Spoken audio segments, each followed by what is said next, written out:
तर नमस्कार मित्रांनो, मी निखिल आणि पुन्हा एकदा स्वागत आहे तुमचं एका नव्या कोऱ्या व्लॉग मध्ये।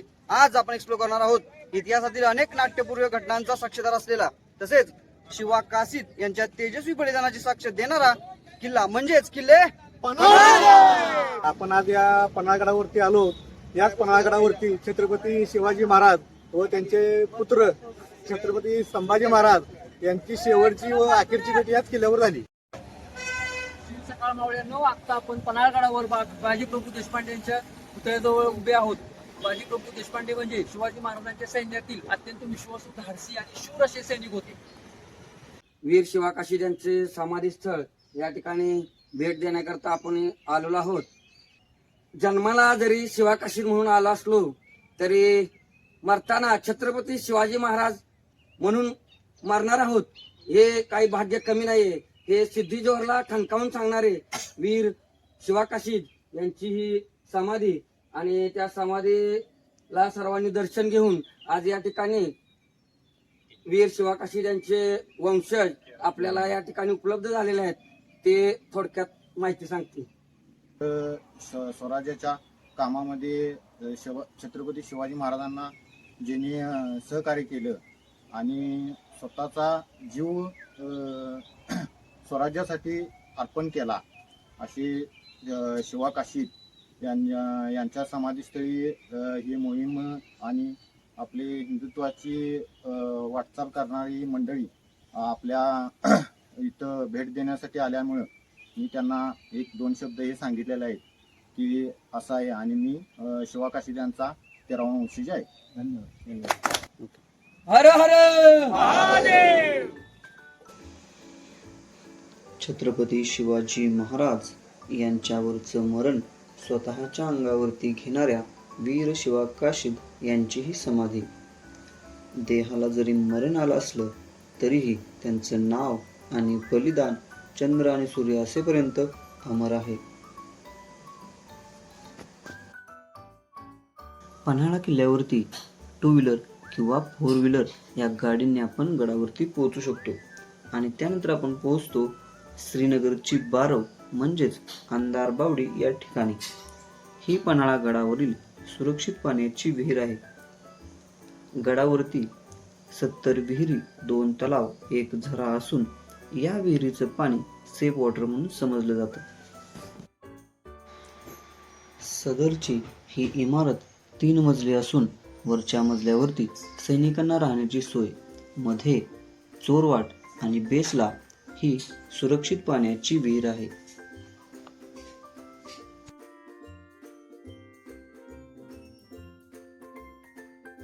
अखंड महाराष्ट्रात कोल्हापुरातील पन्हाळा हा असा एकमेव किल्ला आहे ज्याला 4 एंट्रान्स आहेत। यानंतर आपण पोहोचतो 3 दरवाजा म्हणजेच गडाच्या पश्चिम दरवाजाजवळ। हा गडाचा असणारा विष्णू चौक आणि यामध्ये असणारी विहीर ज्याचं नाव आहे विष्णू तीर्थ कुंड। सिद्धीने ज्यावेळी गडाला वेढा दिला होता त्यावेळी अँग्रे रिव्हल्टन या राजापुरीमध्ये असणाऱ्या कर्नलकडून सिद्धीने 3 तोफा आणि 60 दारुगोळे हे भाडे तत्वावरती आणले होते, जे की कासारी नदीच्या शेजारून या दरवाजावरती तोफांचा मारा केला होता। त्याच्या खुणा आजही या दरवाजावरती दिसून येतात। हा आहे गडावरील बालेकिल्ला। इथेच गंगा, यमुना, सरस्वती अशी 3 धान्य कोठारे आहेत ज्यामध्ये किल्ल्यावरील सर्व अन्नधान्य साठवलं जात असे। या ठिकाणी आम्हाला एक भला मोठा साप दिसला। व्हिडिओमध्ये दाखवण्याचं कारण की गड किल्ल्यावर फिरत असताना स्वतःची काळजी घ्या।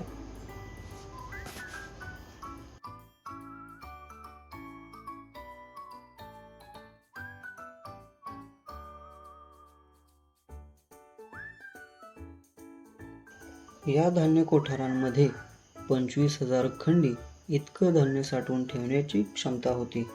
1 खंडी म्हणजे 20 पोती, म्हणजे एकूण 5 लाख पोती धान्य साठवून ठेवण्याची क्षमता या धान्य कोठारांमध्ये होती। यामध्ये नाचणी, बाजरी, वरी अशी धान्य साठवली जात असत। या ठिकाणी मान्सून वारे हे पूर्व पश्चिम वाहतात, त्यामुळेच पाऊसही त्याच डिरेक्शनमध्ये तिरका येतो. या सगळ्यांचा अभ्यास करूनच या इमारती बांधल्या होत्या. म्हणूनच 950 वर्ष होऊन देखील ह्या इमारती आजपर्यंत लीक झालेल्या नाहीत. यानंतर आपण पोहोचतो सज्जा कोटी या ठिकाणी. या ठिकाणी छत्रपती शिवाजी महाराज यांनी 4 महिने 12 दिवस इतके वास्तव्य केले होते. याच ठिकाणी छत्रपती शिवाजी महाराज आणि छत्रपती संभाजी महाराज या पितापुत्रांची अखेरची भेट याच सदरेवरती झाली होती.